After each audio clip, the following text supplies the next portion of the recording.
आप सुन रहे हैं स्टोरी विद अनवी। मोंटी बंदर की परेशानियां और जादुई शीशे की कहानी। एक बार की बात है, ढोलकपुर जंगल में मोंटी नाम का एक बंदर रहता था।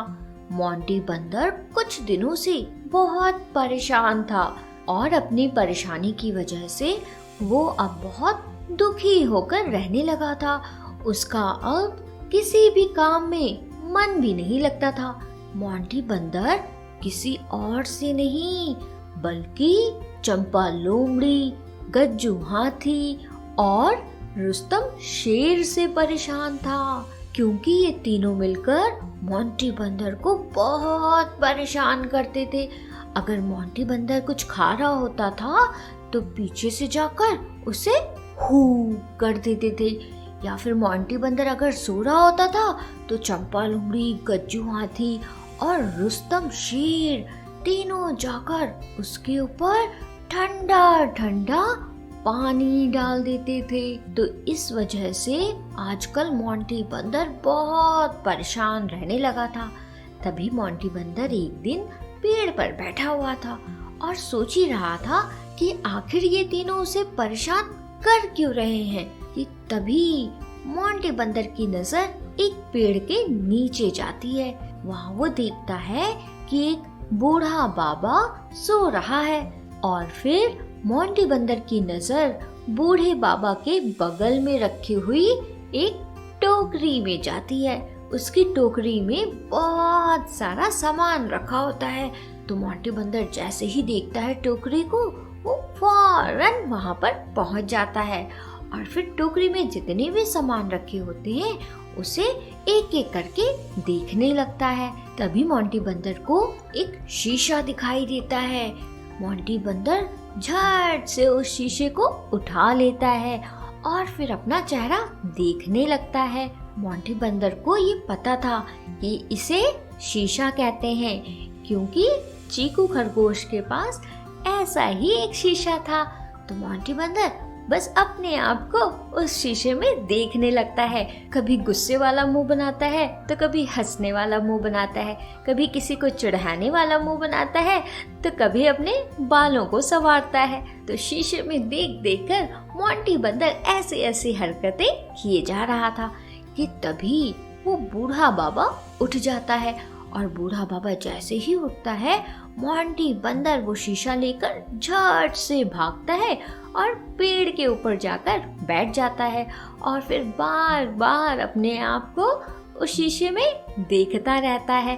तभी कुछ समय बाद वहाँ पर चंपा लोमड़ी मोंटी बंदर को फिर से परेशान करने आती है। और फिर मोंटी बंदर जैसे ही चंपा लोमड़ी को देखता है वो डर जाता है। उससे लगता है कि चंपा लोमड़ी फिर से उसे परेशान करेगी, और इसी डर में उसके हाथ से वो शीशा नीचे गिर जाता है।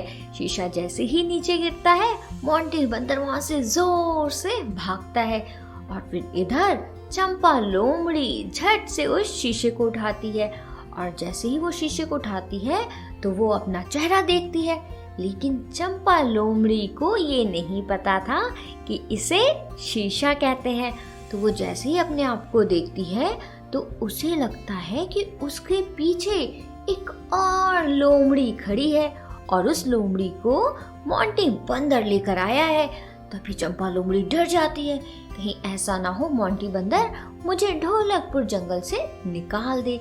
ये सोचते हुए वो जल्दी से गज्जू हाथी के पास जाती है और उसको शीशा दिखाती है। गज्जू हाथी जैसे ही शीशा देखता है तो उसको भी दूसरा हाथी पीछे दिखाई देता है, तो वो भी डर जाता है। तो वो भी चंपा लोमड़ी से कहता है, हाँ हाँ चंपा, ये जरूर मोंटी बंदर की कोई साजिश है। वो हम लोगों को इस जंगल से निकालना चाहता है, तभी वो लोमड़ी और हाथी दोनों लेकर आया है। और फिर ये बात करते हुए दोनों रुस्तम शेर के पास जाते हैं और फिर रुस्तम शेर को सारी बात बताते हैं।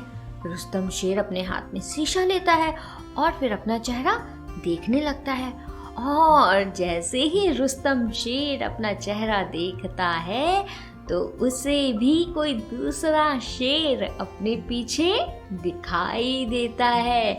और जब रुस्तम शेर को पीछे कोई दूसरा शेर दिखाई देता है तो वो चंपा लोमड़ी और गज्जू हाथी से कहता है, देखो भाई चंपा और गज्जू दादा, अब हम लोगों को इस मोंटी बंदर को परेशान करना बंद करना होगा।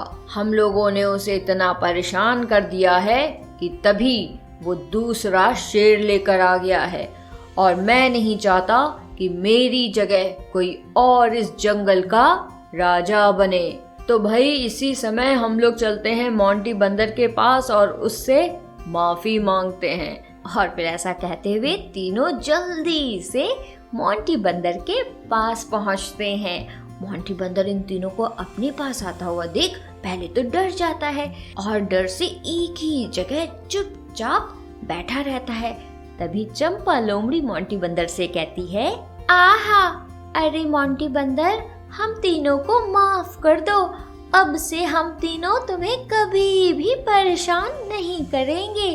और ऐसा करो, जो तुमने लोमड़ी, हाथी और शेर को बुलाया है उन्हें अब वापस भेज दो।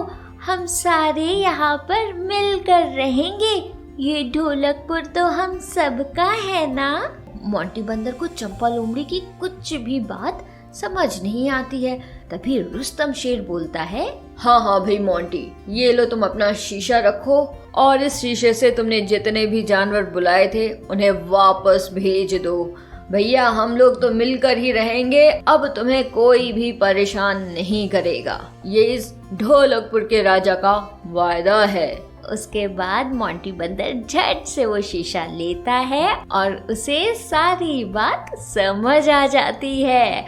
और फिर मोंटी बंदर हंसते हुए मुस्कुराते हुए अपना जादुई शीशा लेकर अपने घर चला जाता है। तो बच्चों, इस कहानी से हमें क्या सीख मिलती है?